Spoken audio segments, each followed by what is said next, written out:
Ay, sa kanya mo na itanong yan. Sige na't ibibigay ko na ang number mo. Sagutin mo ang tawag niya ha.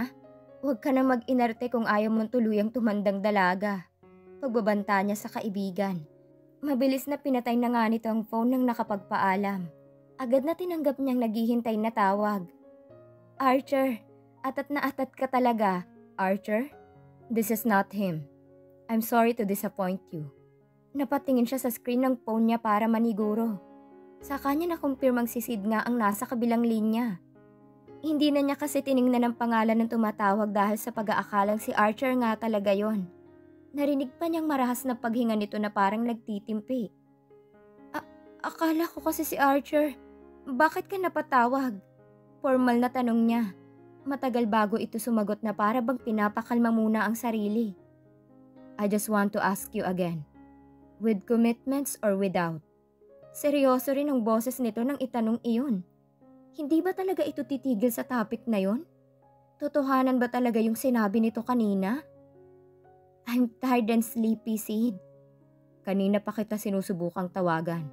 Your phone was busy. Kanina pa kayo nag-uusap ni Archer? It's none of your business.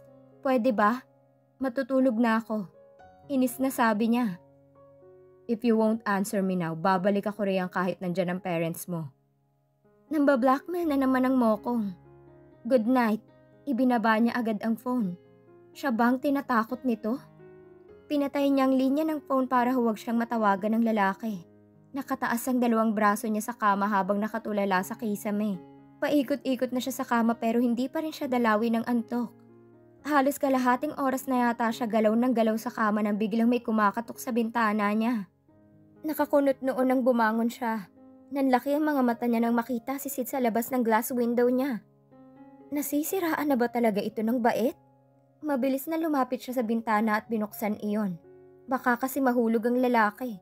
Medyo mataas-taas pa naman ang babagsakan nito kung sakasakali. Anong ginagawa mo dyan? Sita niya rito.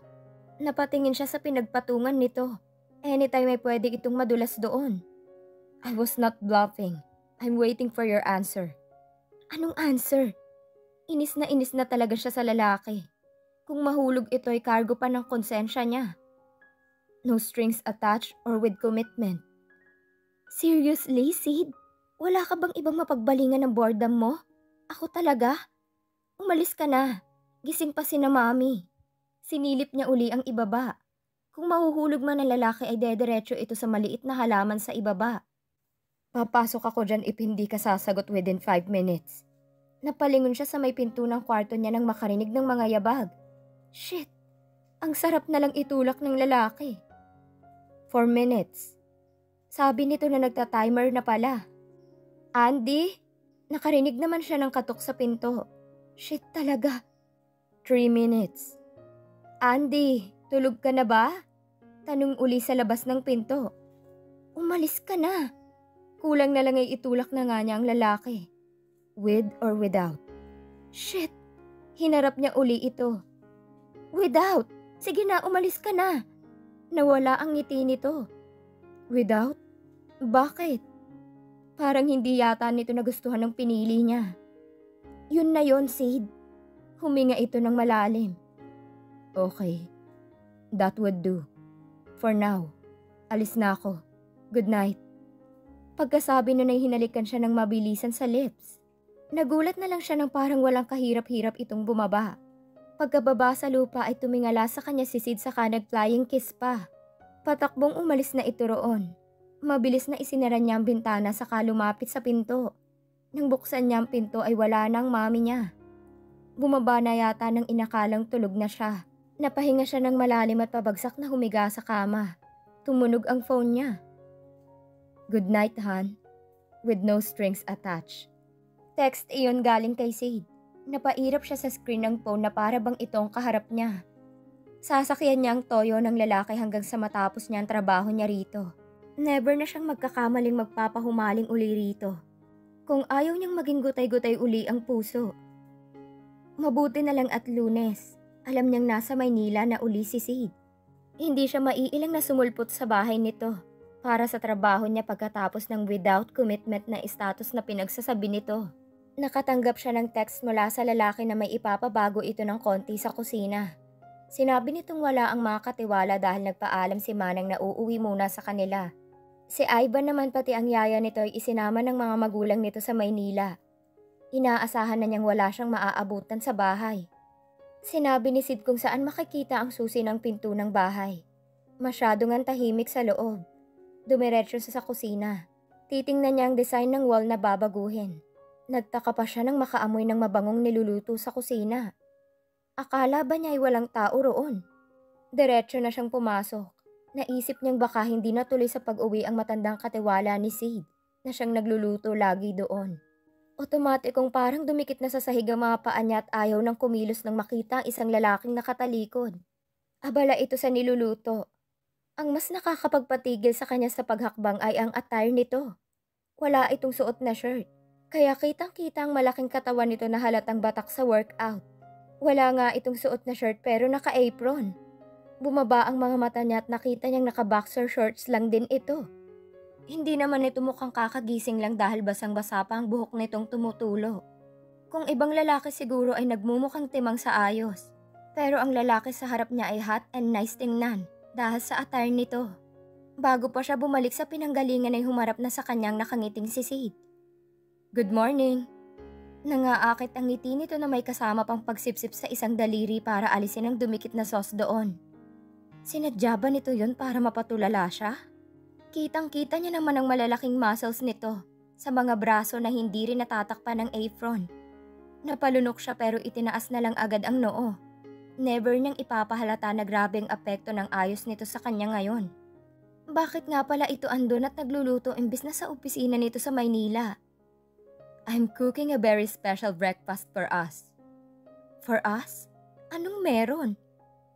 Akala ko ba ipapaayos mo uli ang kusina? Bakit nagluluto ka dyan? Well, I'm starving. Pagkatapos natin kumain, then you can start your work here.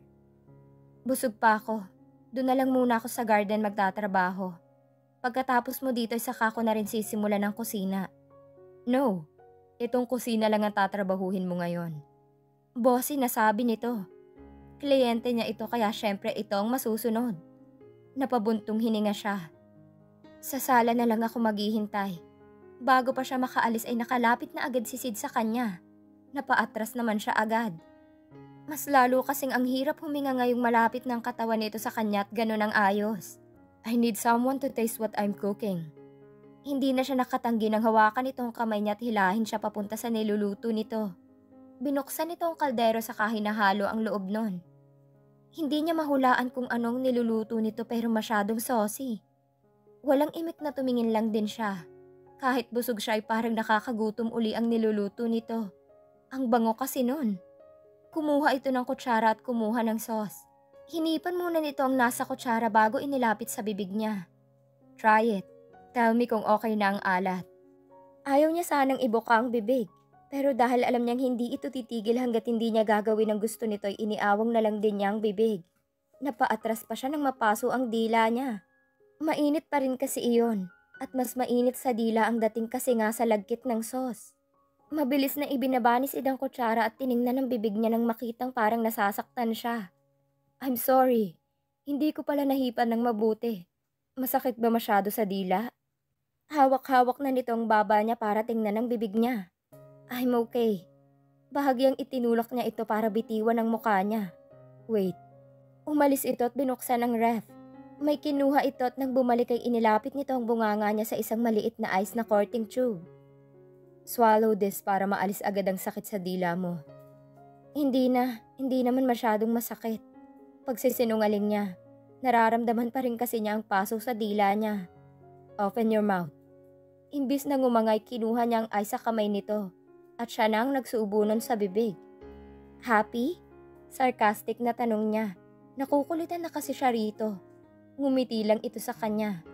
Nginunguya na niya ang medyo malambot na ice kaya gumagawa iyon ng ingay. I think I want some ice too. Biglang sabi nito. Hindi pala nito inalis ang mga mata sa kanya. Nagulat na lang siya ng kabigi nito ang batok niya. Napaawang ang bibig niya sa pagkabigla.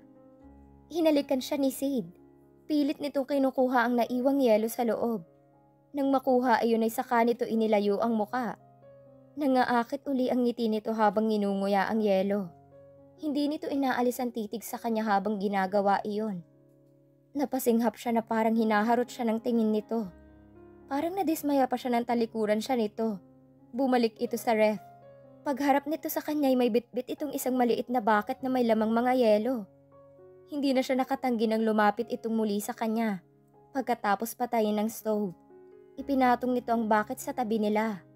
Nagpahila na lang din siya sa lalaki nang yakapin itong bewang niya. Bumaba ang tingin nito sa damit niya. Manipis ang blouse na suot niya na may mga botones sa harap. Kumuha ito ng isang yelo. Malakas ang pagsinghap niya nang idikit nitong yelo sa leeg niya. Napapikit siya habang napapakagat-labi nang maramdaman ng tumutulong tubig galing sa yelo. Pakiramdam niya ay mabilis iyong natunaw dahil sa tindi ng init ng katawan niya.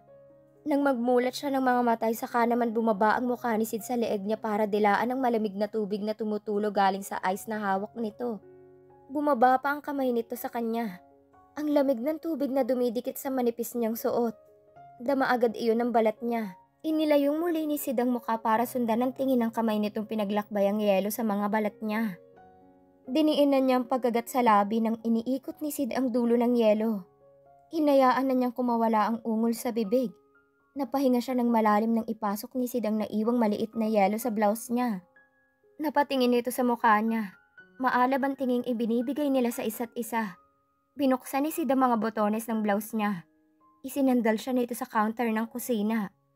Napalunok siyang muli nang mahubad na nitong suot niya. Maingat na itinabi nito iyon sa counter. Kumuha uli si Sid ng isang yelo. Napapapikit na siyang muli nang dumikit ang malamig na yelo sa balat niya. Tumutulo ng muli ang malamig na tubig. Napadilat siya ng mga mata nang dumikit na rin ang dila nito sa balat niya. Mabilis na dumako sa likod niya ang kamay ni Sid. Para tanggalin ang hook ng suot niya. Kiming tinanggal niya yon at itinabi iyon sa blouse niya. Ngumiti si Sid sa kanya saka siya idiniin palalo sa counter. Naging mapangahas na rin siya. Tinanggal niya ang buhol ng apron na suot nito hanggang sa tuluyang matanggal na ang lahat. Ito nang nag-alis sa ulo nito ng apron saka itinapon iyon sa sahig. Marahas na hinila siya nito papalapit. Hindi pa man lumalapat ang bibig nito sa kanya, ay parang nararamdaman niya na iyon. Nangunyapit na sa leeg ng lalaki ang dalawang braso niya. Mapusok na agad ang palitan nila ng halikan. Kahit abala ang mga bibig nila sa isa't isa, ay damang-daman niya naman ang mainit na pagkakadikit ng mga dibdib nila. Yakap-yakap siya ni Sid nang igiyan nito ang katawan niya sa malaking mesa. Dala nito sa isang kamay ang bucket ng yelo. Hindi naghihiwalay ang mga labi nila nang buhatin siya nito para makaupo sa mesa. Halinghing na lang ang nagawa niya. Dahan-dahan siyang ipinahiga ng lalaki sa mesa. Naramdaman na lang niyang hinubad ni Sid ang shorts niya. Ipinatong nito ang dalawang paa niya sa mesa. Hindi niya inaasahan ng sunod na ginawa nito. Naramdaman na lang niyang malamig na dulo ng ice sa kanya. Maging siya ay nagulat sa halinghing niya. Nakatutok ang mga mata nito sa kanya habang ginagawa nito iyon. Nasambit niya ang pangalan nito. Umaagos na pababa ang malamig na tubig ng yelo sa baba niya. Kumikis-kis uli ang yelo na nakaipit sa mga ngipin ni Sid. Mabuti na lang at matibay ang mesang hinihigaan niya dahil panay na ang galaw ng katawan niya. Nang konti na lang ang naiwan sa yelo ay sinubo na iyon lahat ni Sid. Napasabunot siya sa buhok nito. Nang sa wakas ay inalis ni Sid ang bibig doon. Natanggal na rin pala nito ang boxer shorts. Napaangat ang balakang niya. Mga ungol nilang dalawa ang pumupuno sa kusina. Marahas ang ungol ni Sid dahil sa ginagawa nito. Pinabangon siya nito at niyakap ng mahigpit. Nagpatong muli ang mga labi nila habang hindi tumitigil sa pagdiin ng sarili nito ni Sid sa kanya. May balak pa itong buntisin siya? Parang iyon ang sinasabi nito nang banggitin niya tungkol sa baby. Agad na bumangon siya. Walang imik na kinuha niyang mga damit. Patakbong tinungo niya ang malapit na banyo. Doon siya nagbanlaw ng katawan. Ayaw niya mag-isip ng kahit ano. Litong-lito siya sa pinaparamdam ni Sid ngayon. Nang makapagbihis na uli ay alanganin lumabas siya ng banyo sa ibaba. Nakita niyang naghihintay na lalaki sa labas. Iniiwas niyang mga mata rito. Todo effort niya na lagpasan ito na parang walang nangyari. Napasigaw siya nang hapitin nito ang bewang niya. Let's eat. Naubos ang lakas ko. Pilyong sabi nito. Busog nga. Eat or I'll eat you again. Banta nito. Inalis niya ang kamay nito sa bewang niya saka nagpauna ng bumalik ng kusina. Again, sasakyan niya kung anong meron sila ngayon. Pero pagkatapos ng trabaho niya ay magpapakalayo na muna siya. Hindi tama ang nangyayari. Pumabalik siya sa simula. Magiging cycle na uli iyon. Hindi na niya kayang pagdaanan uli ang pasakit na nararamdaman niya dati hanggang ngayon. Tahimik lang siya habang kumakain sila. Panay naman ang panakanak ang sulyap ni Sid sa kanya. Don't you want a baby?